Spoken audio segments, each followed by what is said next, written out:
मिथुन राशि वाले बंधु, आप सभी का स्वागत है, अभिनंदन है मिथुन राशि भिंड यूट्यूब चैनल में। तो मिथुन राशि वालों, जरा ध्यान से सुनिए। सबसे पहले महामाई के सभी प्रिय भक्तों को शारदीय नवरात्रि की हृदय से शुभकामनाएं।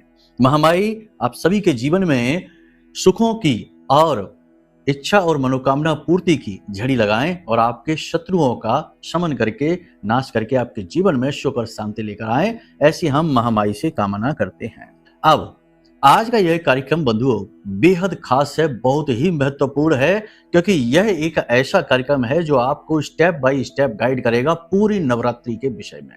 हम आपको इतना महत्वपूर्ण ज्ञान देने जा रहे हैं जो आपके लिए अचूक ब्रह्मास्त्र विद्या की तरह कार्य करेगा, क्योंकि यह ज्ञान ब्रह्मास्त्र विद्या मां बगलामुखी से ही प्रेरित है, हमारी आराध्य देवी से। आज के इस कार्यक्रम में हम आपको बताएंगे एक ऐसी विशेष चीज के विषय में जिसे आपको पूरे नवरात्रि अपने साथ रखना है जब भी आप घर से बाहर निकले। जी हाँ बंधुओं, यह एक चीज आपके ग्रह और नक्षत्रों के अनुसार बिल्कुल अनुकूल है इस नवरात्रि के विशेष पर्व में, जो आपको 3-4 तरीके के लाभ 100% दिलाएगी। पहले तो यह आपके जीवन में धन का आगमन लेकर आएगी, बिजनेस व्यापार में उन्नति कराएगी, शत्रुओं का नाश करेगी और आपके मन में अद्भुत शांति का भाव लेकर आएगी। इस एक चीज का महत्व शास्त्रों में बहुत अधिक बताया गया है। इसके बारे में हम आपको आज इस कार्यक्रम में बताएंगे, प्रयोग विधि भी विस्तार से समझाएंगे। इसी के साथ साथ नवरात्रि जो प्रारंभ हो रही हैं, इनमें आपको शुरुआत कैसे करनी है, कुछ विशेष समय काल मुहूर्त आपको हम बताएंगे, जैसे घट स्थापन क्या है, कलश स्थापन क्या है, घट स्थापन कैसे करना चाहिए, अखंड ज्योति कैसे जलानी चाहिए, और घट स्थापन के साथ साथ देवी के इस कलश स्थापन में, जिसमें कि 10 महाविद्या के सभी स्वरूप यानी पूरी नव देवियों का आगमन, आवाहन और कलश वासन कैसे किया जाता है, इसके विषय में बताएंगे। साथ ही नवग्रह का स्थापन भी कैसे किया जाता है, क्योंकि 9 दिन 9 देवियों के तो हैं ही, साथ ही साथ नवग्रह शांति के लिए भी बेहद महत्वपूर्ण होते हैं।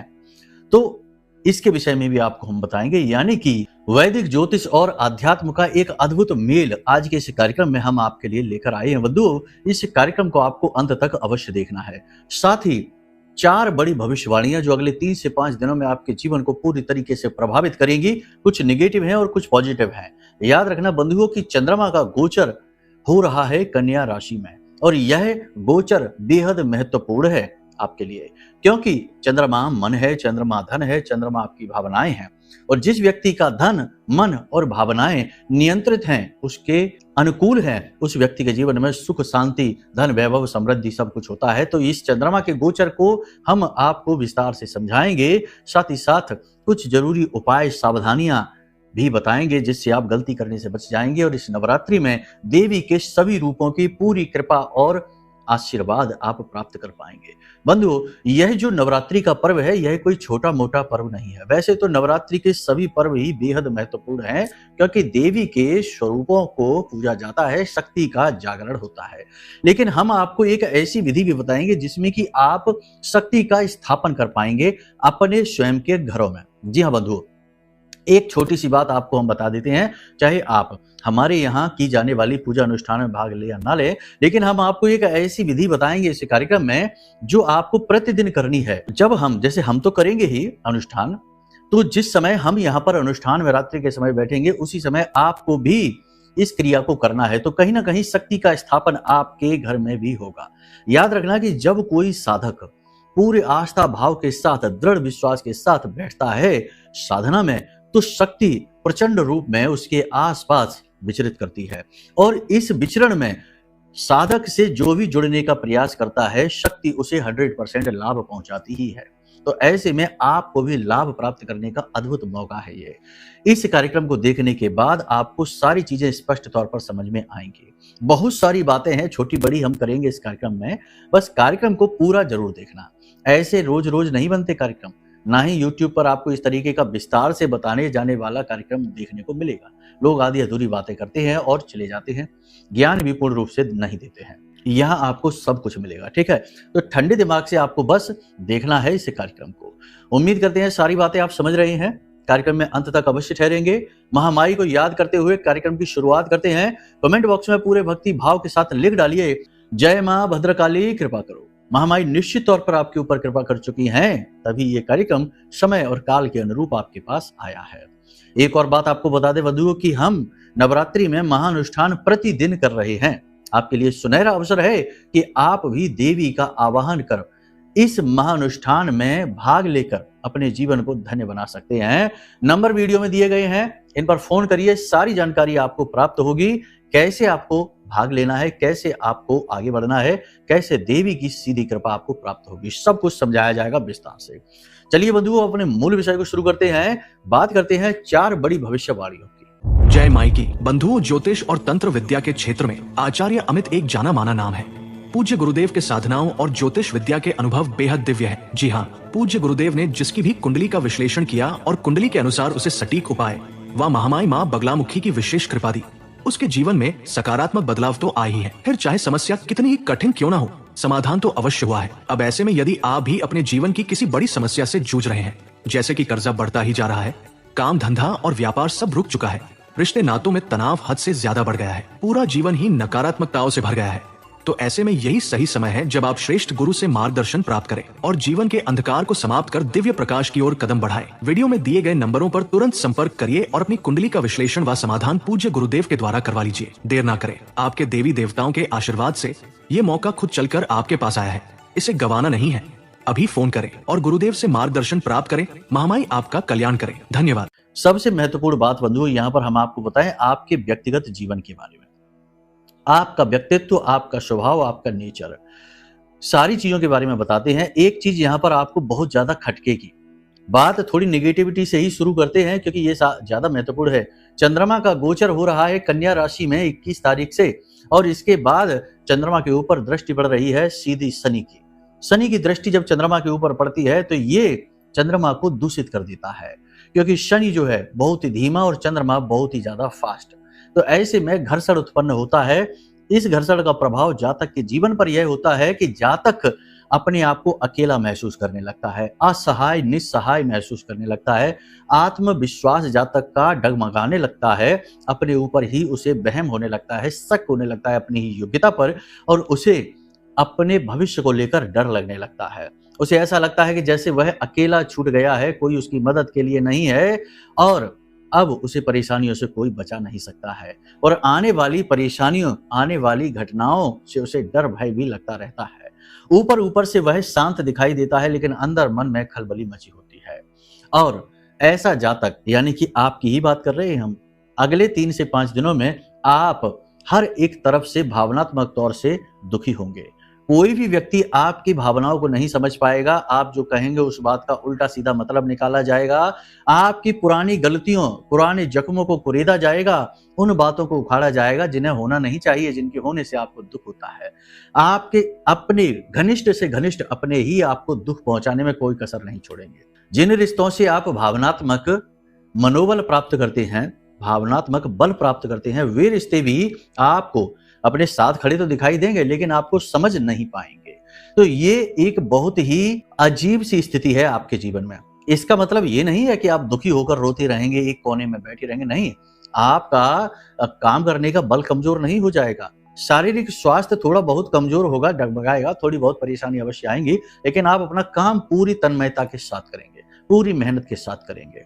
और सबसे महत्वपूर्ण बात कि आप जो लक्ष्य बनाकर बैठे हैं, उस लक्ष्य को साधने के लिए और अधिक मेहनत करेंगे और अधिक प्रयास करेंगे।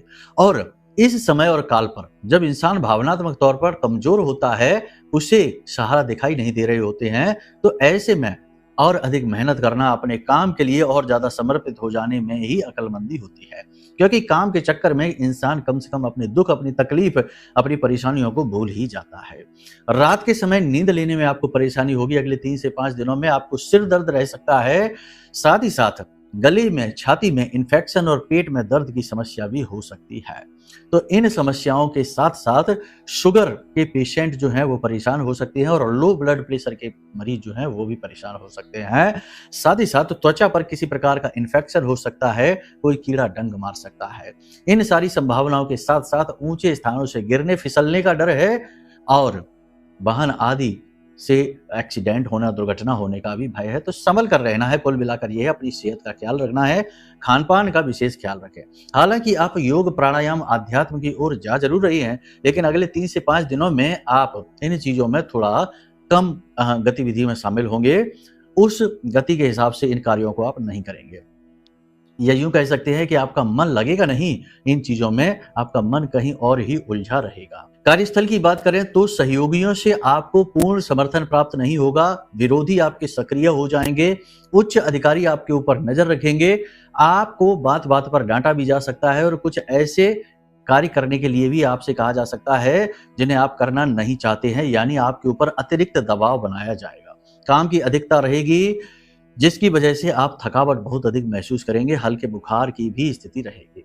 काम बदलने के बारे में जो लोग सोच रहे हैं तो देखो, नवरात्रि का विशेष पर्व है, काम आप बदल सकते हैं, कोई समस्या नहीं है। काम बदलिए, लेकिन निर्णय सोच समझ कर लेना, जल्दबाजी में कोई निर्णय मत ले लेना, सोचने समझने में पूरा समय लीजिए।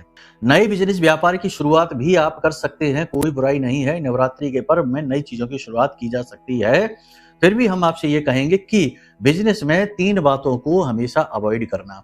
पहला, पार्टनरशिप में बिजनेस मत शुरू करना। दूसरा, बड़े रिस्क मत लेना। और तीसरा, शेयर मार्केट या किसी प्रकार का कोई इन्वेस्टमेंट जैसा कार्य करने से पहले बहुत सोच लेना। और चौथी एक और एडवाइस देते हैं कि कर्जा जरूरत से ज्यादा मत ले लेना काम से जुड़ा हुआ, वरना आपको बहुत अधिक पछताना पड़ेगा। ये चीजें आप सह नहीं पाएंगे, आपके मार्ग की सबसे बड़ी बाधक बनेगी। एक और बात यहाँ पर हम आपको बता दें कि आपके मन में पूजा पाठ के प्रति रुचि जागेगी, आध्यात्मिकता का भाव जागेगा, आप पूजा पाठ अनुष्ठान में भाग लेंगे। स्वयं भी विशेष प्रकार के अनुष्ठान, पूजा पाठ, उपाय, क्रियाएं आप अवश्य करेंगे और ये आपको करना भी चाहिए। किसी धार्मिक स्थान पर घूमने जा सकते हैं, तीर्थ स्थान पर जा सकते हैं, अचानक से किसी यात्रा पर आप जा सकते हैं और यात्रा पर जाना आपके लिए सफल होगा, सिद्ध होगा, लेकिन स्वास्थ्य के लिए थोड़ा सा ध्यान देने की आवश्यकता है। आप किसी के साथ बहस में पड़ सकते हैं, किसी के साथ आपका झगड़ा हो सकता है, बात तनाव बढ़ भी सकता है, जरूरत से ज्यादा, नियंत्रण से बाहर भी स्थिति हो सकती है। तो अपनी बातों पर, अपने बोलचाल के लहजे पर आपको ध्यान देने की आवश्यकता है। लोगों से जरूरत से ज्यादा उम्मीदें ना करें, किसी की भी गारंटी ना लें। कोई भी डॉक्यूमेंट, पेपर साइन करने से पहले थोड़ा सा अलर्ट हो जाएं, क्योंकि कोई एक गलती आप करने जा रहे हैं जिसकी कीमत आपको लंबे समय तक चुकानी पड़ेगी। ये सारी भविष्यवाणियां हमने आपको समझा दी हैं, इनके अनुसार अपने जीवन को प्लान करिए। हो सकता है कि इनमें से बहुत सारी भविष्यवाणियां आपसे मिले और बहुत सारी ना भी मिले, क्योंकि ये आपकी राशि का आकलन है, आपकी कुंडली का नहीं। अब आपको यदि अपने खुद के विशेष जानकारी चाहिए, खुद के बारे में विशेष तौर पर जानना है कि आपके जीवन में जो चीजें चल रही हैं उसका कारण क्या है। मान लो कि कर्जा है तो इसका कारण क्या है, विवाह में देरी हो रही है या विवाह में क्लेश है तो इसका कारण क्या है, या बिजनेस में लगातार लॉस हो रहा है, ऐसा लगता है जैसे आप एक जगह पर बंधे हुए हैं, आपको किसी अदृश्य शक्ति ने रोक रखा है, तो इसका कारण क्या है। हो सकता है कि कोई पितृ दोष हो सकता है कि किसी प्रकार की नकारात्मक ग्रह योग युति बनी बैठी हो, लग्न दोष हो, दसम भाव, द्वितीय भाव, 11वां भाव, 9वां भाव, ये बहुत महत्वपूर्ण होते हैं, ये उपलब्धियों के भाव हैं। इन भाव में यदि खराब ग्रह बैठ जाते हैं, पाप ग्रह की दृष्टि पड़ती है, योग युतियां बनती हैं, तो जातक का जीवन ही खराब हो जाता है, नष्ट भ्रष्ट हो जाता है। तो ऐसे में आपका दायित्व है कि आप अपनी कुंडली सबसे पहले दिखाएं। कुंडली दिखाने के कई लाभ हैं। पहला तो ये कि समझ में आ जाता है कि रोग कहाँ लगा हुआ है, कारण क्या है। दूसरा यह है कि सटीक उपाय मिल जाते हैं जिससे परेशानियां कमजोर पड़ने लगती हैं। और तीसरा लाभ यह है कि मार्गदर्शन प्राप्त होता है कि आगे क्या करना है, क्या नहीं करना है, यानी भविष्य के बारे में भी स्पष्ट निर्देश मिलने लगते हैं। और चौथा फायदा यह है कि मनोबल ऊंचा हो जाता है, क्योंकि जब पता लग जाता है कि ये रोग है, इसका ये समाधान है, तो सीधी सी बात है, मनोबल तो बढ़ेगा ही। एक और अतिरिक्त फायदा है कुंडली दिखाने का। देखो बंधु, हम आपको बता दें कि ऐसा होता है, शास्त्रों में भी ऐसा कहा जाता है कि आपके जीवन में, आपकी कुंडली में जो दोष लगा हुआ है, जब तक आपको उसके बारे में पता नहीं है तभी तक वो आपकी बाधक बनने का कार्य करेगा। जैसे ही आपको उसके बारे में पता लग जाता है, उस दोष की शक्ति आधी रह जाती है, और जैसे ही आप उपाय करते हैं वो दोष समाप्त हो जाता है। यानी जैसे ही हम आपको बताएंगे कि आपके ऊपर ये दोष लगा हुआ है, आपकी कुंडली का दोष की शक्ति आधी रह जाएगी, यानी दूसरे ही दिन से आप जीवन में पॉजिटिव रिजल्ट महसूस करेंगे बिना किसी उपाय के। साथ ही साथ महामाई माँ बगलामुखी की कृपा तो है ही आपके साथ, वो तो आपको प्राप्ति होगी। ये सारी बातें आपने समझ ली हैं। अब बात करते हैं कि नवरात्रि में आपको क्या करना है, क्या नहीं करना है। सबसे पहला कार्य, देवी के 9 दिन, इस बार की नवरात्रि 10 दिन की है, सोमवार के दिन प्रारंभ हो रही है, रविवार सोमवार की। देखो देवी भागवत में स्पष्ट कहा गया है कि रविवार और सोमवार के दिन जब देवी आती हैं तो हाथी पर सवार होकर, यानी उनकी सवारी हाथी होती है, और जब हाथी उनकी सवारी होती है तो यह बहुत ही शुभ देवी का आगमन माना जाता है। तो कह सकते हैं कि ये नवरात्रि आपके जीवन में परिवर्तन लेकर आएगी 100%। अब ऐसे में आपको क्या करना है? देखो, कुछ चीजें हैं। हो सके यदि आप भक्त हैं भगवान के और नियम संयम का पालन कर सकते हैं तो अखंड ज्योति अवश्य जलाएं पूरे 9 दिनों तक। 9 दिनों तक व्रत अवश्य रहें, और अगर व्रत नहीं रह सकते तो कम से कम एक समय भोजन ग्रहण करने का नियम बना लें।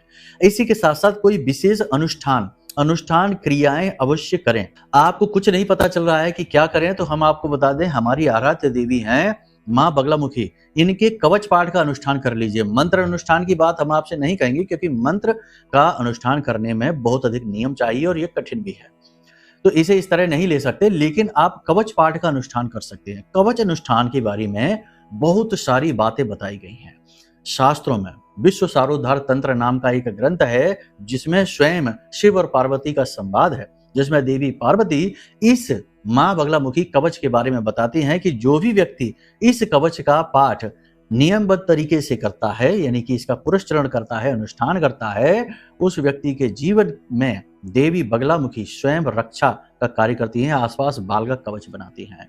तो हमारे अनुसार तो आप माँ बगलामुखी का कवच पाठ प्रारंभ कर दीजिए, ये सर्वश्रेष्ठ विधि है। इसी के साथ साथ कलश स्थापना आप जरूर करना। कलश स्थापना घट स्थापना कहते हैं। जैसे मिट्टी का जैसे कलश है, पात्र है, तो घट कहते हैं, या पीतल का है तो फिर उसे कलश कहते हैं। ठीक है, तो आप मिट्टी का ही पात्र लेकर आइए, छोटा सा लोटा लेकर आइए और इसे स्थापित करिए। जौ भी आप रोपित करिए, क्योंकि ये भी विशेष हैं। और जौ देखो बहुत ही सरल विधि है, जैसी आपको आए वैसी करिए, कोई ऐसा खास बहुत बड़ा नियम नहीं है। जैसी आपको आती है, फिर भी हम आपको बता देते हैं कि घट स्थापना आपको करनी है 22 तारीख को 11:43 से 12:32 दोपहर में। ठीक है, दोपहर के 11:43 से यानी 11:45 से 12:30 तक ये सर्वश्रेष्ठ मुहूर्त है घट स्थापना का। इसके आगे पीछे नहीं करना है। आगे देखो, एक चीज और बताएं आपको कि घट स्थापना के बारे में भी ये कहा गया है कि जो व्यक्ति घट स्थापना में ही गलती कर देता है उसके ऊपर देवी का प्रकोप बरसता है। तो आप ऐसी गलती ना करना, इसीलिए मुहूर्त आपको बता रहे हैं, ध्यान से सुन लीजिए। 11:45 से यानी 11:43 से लेकर 12:32 तक ये आपको लगभग पौना घंटे का समय मिल रहा है। इस समय में आप कलश स्थापना यानी घट स्थापना करिए। कैसे करना है घट स्थापना? बड़ी ही सरल विधि है। मिट्टी का एक कलश लेकर आइए, उसे धो लीजिए अच्छी तरीके से, साफ स्वच्छ जल से उसे साफ करिए अच्छी तरीके से। फिर उसके जो कलश की जो गर्दन है वहां पर 7 बार मौली यानी कि लाल धागा जो होता है, कलावा होता है, उसे लपेट लीजिए। गांठ नहीं लगाना है, बस लपेट कर छोड़ देना है। उसके बाद कलश के चारों तरफ छोटे छोटे स्वास्तिक बना दीजिए, बीच में श्री अवश्य लिखना है। ठीक है, ऐसे आपको बनाना है। कलश को सजा लीजिए और जितना आप सजा सकते हैं। उसके बाद आप कलश 2 जगह पर स्थापित कर सकते हैं।